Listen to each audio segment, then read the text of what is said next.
ẹ̀yin èèyàn lé èyí tó lágbára o bàbá wẹ̀rin ńlá wọ́n sọ̀rọ̀ o wọ́n ní àǹtí wa wọ́n níṣe ni wọ́n gba ọ̀dọ̀ bàbá wẹ̀rin ńlá lọ ni wọ́n lọ bá bàbá wẹ̀rin ńlá wípé kí bàbá wẹ̀rin ńlá kí wọ́n jọ̀ọ́ wípé kí wọ́n fi Queen Naomi sílẹ̀ àti Tadenikawo wípé nítorí kábíyèsí ò concentrate lé ọ̀rọ̀ àwọn ní inú pálàsì wọn wípé kí kábíyèsí yọ̀ǹda Tadenikawo fún Queen Naomi kí wọ́n máa mú Tadenikawo lọ wípé so that bàbá wa lè concentrate láwọn lórí wípé ṣé kábíyèsí rẹ̀ pé àwọn ò ṣì lè bímọ fún kábíyèsí ni wípé àwọn lè bímọ wípé kò sí ìgbà táwọn ò lè bímọ fún bàbá wẹ̀rin ńlá nǹkan tí kábíyèsí sọ tó wá jẹ́ ìyàlẹ́nu gan-an òun ni pé allegedly bá ṣe gbọ́ o bàbá wa ní kí àǹtí wa kò wò ó Tadenikawo yẹn dáadáa wípé Tadenikawo ní àrólé àwọn òun dẹ̀ ní next of king àwọn wọ́n ní ìgbà tí àǹtí wa gbọ́ wípé bàbá wa ó jáde lẹ́nu bàbá wa wípé Tadenikawo ní next of king wọ́n ní ṣe ni àǹtí wa ṣe ni wọ́n bú sẹ́kún o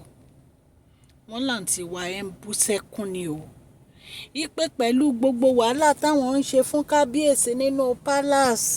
pẹ̀lú gbogbo báwọn ṣe ń sáré kiri kí bísínẹ́sì kábíyèsí kó má dojú rú ṣé nǹkan tí kábíyèsí fi máa san fáwọn ní pẹ̀lú gbogbo nǹkan táwọn ń ṣe fún kábíyèsí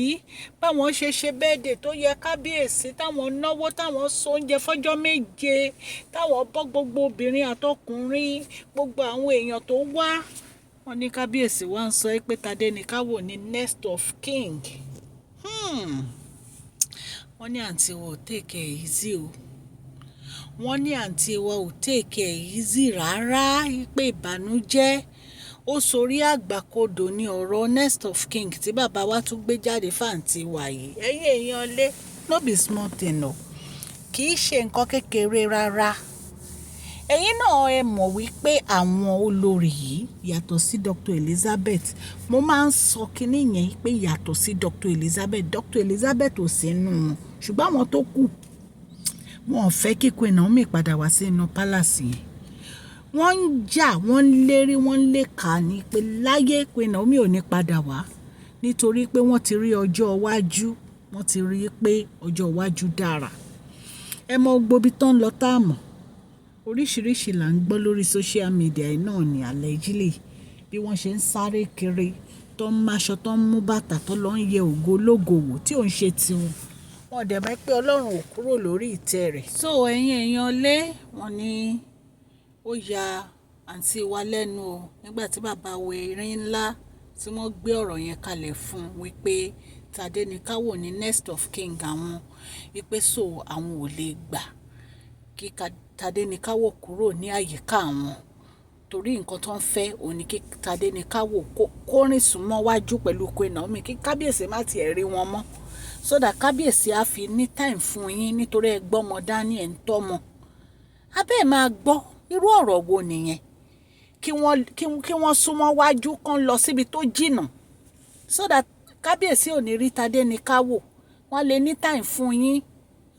Ọlọ́run àwọn èèyàn wa yìí wọ́n lágbára o abiyamọ tó má dẹ̀ ń pa àwọn abiyamọ àwọn ẹlòmíà dẹ̀ máa jáde o abandon ọmọ ẹ síbi tó wù kán wà ó wá jókòó sínú palace ó wá ń ṣọ́ kábíyèsí kiri lójúkorojú ṣé kábíyèsí wá jẹ́ bí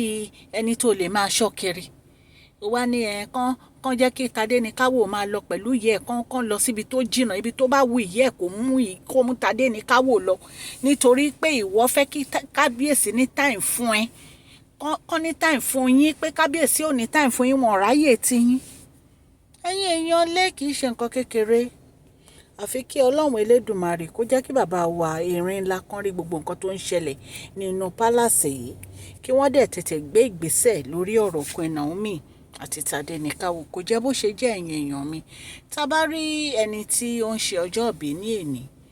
mo kí yín happy birthday o, long life and prosperity o, ẹ̀mí yín á ṣe púpọ̀ ọdún láyé o.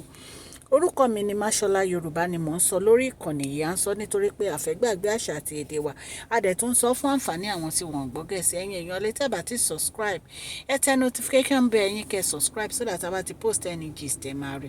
À ń sọ̀rọ̀ nípa celebrity gist, royal gist, politics àti gbogbo nǹkan tó ń ṣẹlẹ̀ ní agbègbè orílẹ̀-èdè bàbá wa ní ilẹ̀ Nàìjíríà. Má gbàgbé kẹ́ fún fídíò yìí ní thumbs up o. Òkè òkè ni ọlá yín á máa lọ. Ọlá yín ò ní lọ ìsàlẹ̀ o. Please share this video, like and subscribe. God bless you all. Máṣọ́lá Gist TV ń kí yín o.